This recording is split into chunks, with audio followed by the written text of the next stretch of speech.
On the day Jessica held her newborn son Kai in her arms for the first time, a wave of joy washed over her. After 10 long years of yearning and waiting, the little miracle she had always dreamed of was finally here. The town had whispered doubts about her prospects of motherhood, but as she cradled her child close, she felt invincible. This was her chance to love and protect a life that was truly her own. As Kai grew, Jessica's love morphed into an overwhelming urge to shield him from the world. Every day, she would caution her family, "Be gentle with Kai. Don't upset him. Don't let anyone else hold him." Even as he neared his 5th birthday, there was an unbreakable bond between mother and son that kept him close at her side. He rarely played with other children, intensely demanding her attention and affection.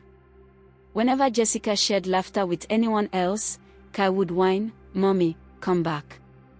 Jessica found it endearing, but her husband, Marcus, recognized the unsettling nature of their dynamic. "Jessica, you need to let him be a child," he urged gently. "He won't learn to stand on his own if you keep hovering over him." But Jessica brushed off her husband's concerns, rationalizing that Kai's attachment was a reflection of his love for her. One afternoon, after taking a refreshing shower, Jessica stepped into Kai's room still towel-clad, unaware of the moment she was walking into. If you enjoyed this story, please like, share, and subscribe to this channel for more inspiring content. As she entered, she spotted Kai sitting on the floor, his eyes widening with curiosity. With an innocent tone, he pointed at her chest and asked, "Mom, what are these?" Jessica chuckled lightly, trying to brush it off. "Do you like them, Kai?" she responded, not seeing any harm in his curiosity. At that moment, she believed it was just an innocent question born from his youthful wonder. But Kai, ever curious, continued, "What do they do, Mommy? Why are they there?" She paused, taken aback for a moment, but chose to answer with a smile, "They help feed babies, Kai, just like I feed you."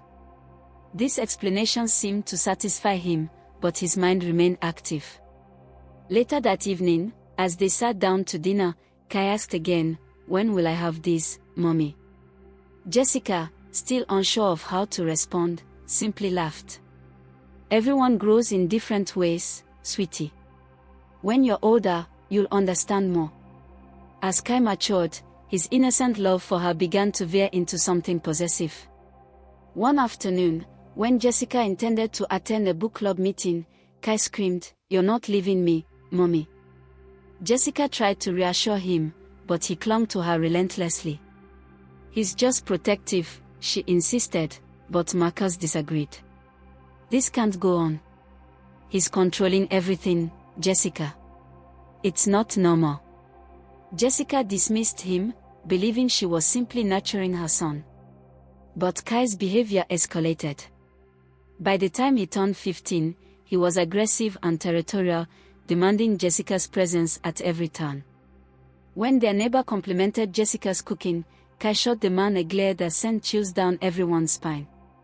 "Don't talk to my mom like that," he snapped. Marcus felt helpless. They needed to intervene, but Jessica remained firm in her beliefs, stating, "He's just expressing his love." One evening, as Jessica was getting ready to leave for a dinner party, Kai cornered her at the door. "Where are you going, Mommy?" he demanded, his tone sharp and anxious. "You're not leaving me, are you?" Jessica tried to reassure him, "Kai, I'll be back soon, don't worry. It's just a party with some friends."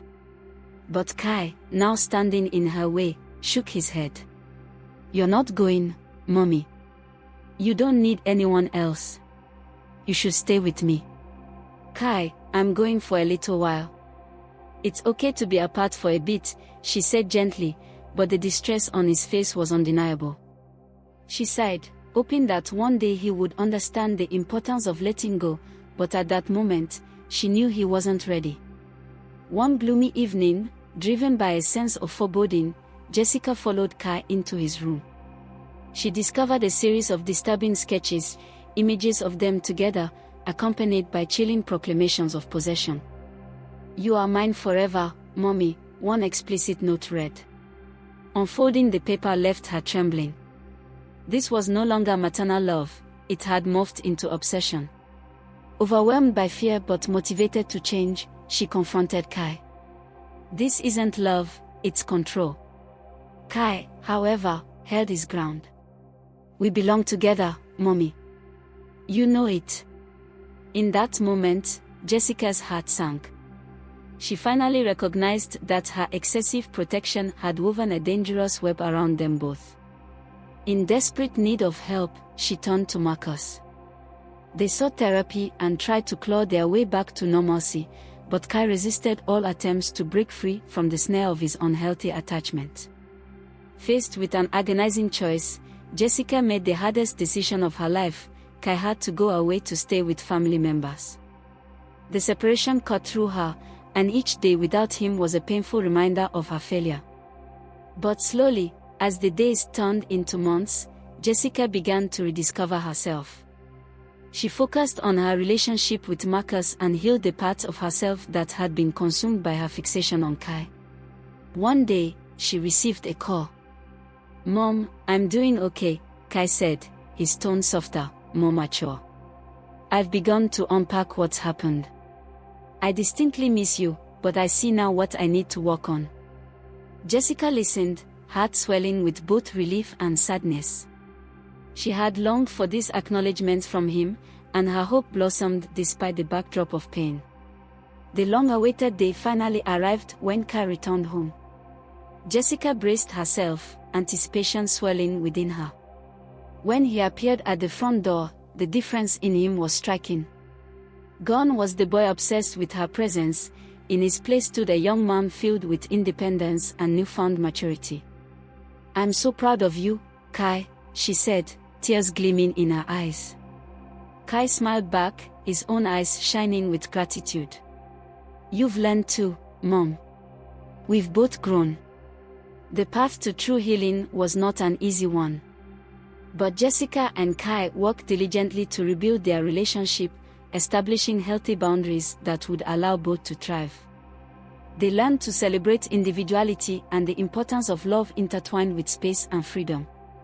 Through their journey, the tale of Jessica and Kai spread throughout their community, teaching others that love, while powerful, must be balanced with independence and respect for growth. By letting go of rigid control, they found a deeper love that liberated them both, and as they moved forward in life, Jessica often shared her story with others. Love is strongest when it nurtures independence, allowing those we care for the chance to flourish on their own. Jessica and Kai embolden others to recognize that true love enriches rather than suffocates, permitting each person the wisdom to grow and learn. If you enjoyed this story, please like, share, and subscribe to this channel for more inspiring content.